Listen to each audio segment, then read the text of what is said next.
ये वीडियो आप देखें अपने जरा शुहदा की बात करते हैं। मुझे सिखाते हो शहीद किसको कहते हैं? मुझे सिखाते हो शहीद का मकाम क्या है? मैं कुरान और सुन्नत का एक तालिब इल्म हूं। मैं शहीद के मकाम को जानता हूं। शहीद क्या होता है? जो शहीद अपने वतन के लिए कुर्बानी देता है, उसकी कदर मंजिलत को मैं जानता हूं।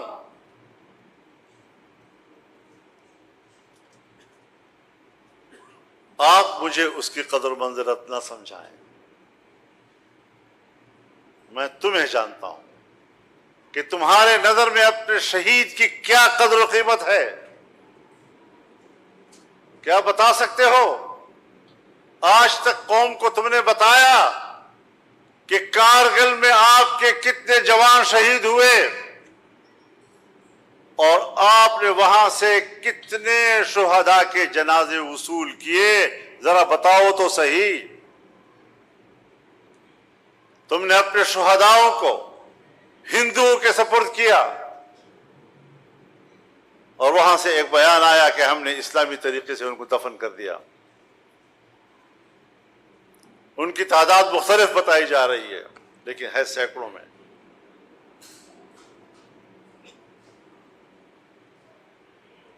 तुम अपने शुहदा के जनाजे वसूल करने के लिए तैयार नहीं हो। तुमने अपने जनाजे हिंदुओं के हवाले किए। कर्नल शेर खान अगर हमें मिला, हिंदुस्तान के इसरार के बाद हमने उनका जनाजा वसूल किया है।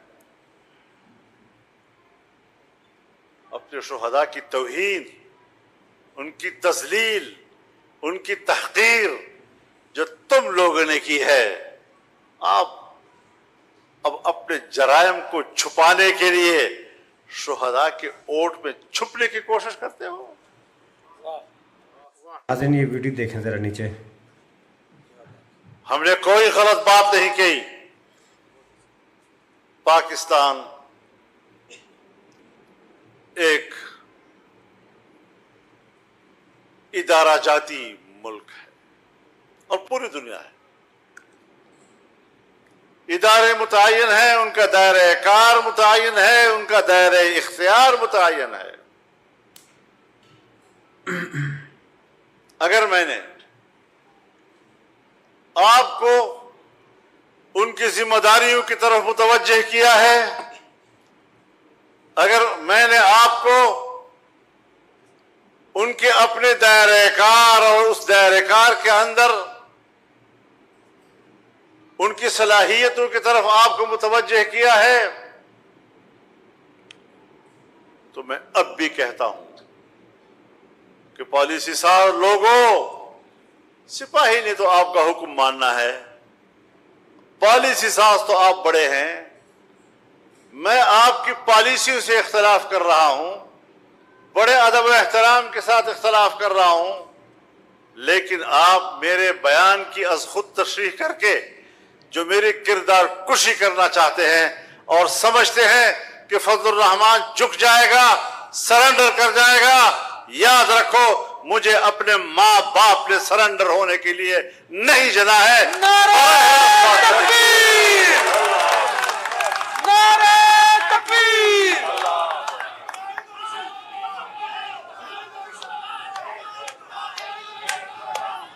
और मैंने आपको अपनी जिम्मेदारियों तक महदूद रहने की बात की है, और ये मैंने पहली मर्तबा नहीं की है, ये तो पार्लियामेंट में और आम जलसों में मैंने बार बार की है। कसूर वाली बात कसूरवार ठहरी। और आपको अजीब बात बताऊं, वो कला हजरात जरा इस पर भी गौर करें कि 48 घंटे के बाद उनको पता चला कि मैंने ये बात कही है।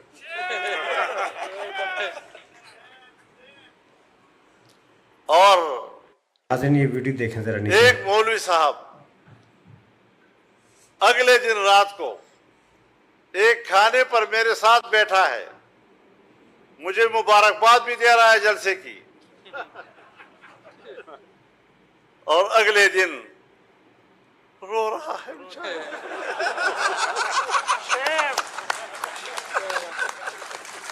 48 घंटे के बाद उसको पता चला, एक जुमले की गलत तशरीह करके कौम को गुमराह करने की कोशिश की गई, अवाम को गुमराह करने की कोशिश की गई, और हमारे मीडिया को गुमराह करने की कोशिश की गई, और शुहदा के खानदानों को गुमराह करने की कोशिश की गई। अगर पाकिस्तान का एक सिपाही मुल्क के लिए कुर्बानी देता है और इसीलिए वो फौज में भर्ती हुआ है, जमीयत उलमा इस्लाम तो फौज नहीं है, फिर मेरे जमीयत उलमा इस्लाम के सफ़ों के अंदर से बड़े अकाबिर से लेकर आम उलमा और तलबा तक 200 से ज्यादा शहीद क्यों हमने दिए? किसके लिए दिए? तुमने इस किस्म की हरकत करके जमीयत उलमा के कारकुनों और उनकी कुर्बानियों का मजाक उड़ाया है, और अब इसका रद्द अमल आएगा। आप समझते हैं कि हम पीछे हट जाएंगे? हमने तरतीब बना ली है, मैं चारों सूबों में जाऊंगा, चारों सूबों में वहां के अवाम और कारकुनों से खिताब करूंगा, बड़े जलसों से भी और कन्वेंशनों से भी खिताब करूंगा, और मैं अपना मौक़िफ़ लेकर आगे जाऊंगा। कायद कदम बढ़ाओ, कायद कदम बढ़ाओ। तुमने मुझे कहते हो तुमने गलत बात की है, मैं कहता हूं तुमने अपने शुहदा की भी तजलील की है, फौज के शुहदा की भी तजलील की है, उनके खानदानों की भी तजलील की है, तुमने मेरे शुहदा की भी तजलील की है, तुमने उनकी भी बेतौकीरी की है। माफी कहते हो फजल रहमान मांगे? नहीं। आज अगर मेरी बात गलत है मुझे आप जरूर राय दें, आप कानून के माहिर हैं, मेरी रहनुमाई करें। मेरा मुतालबा यह है कि जिस फौज ने और जिस जनरल ने जिस दफ्तर से मेरे खिलाफ और मेरी जमात के खिलाफ प्रोपेगेंडा कमांड किया है, उसको माफी मांगनी होगी। बेशक।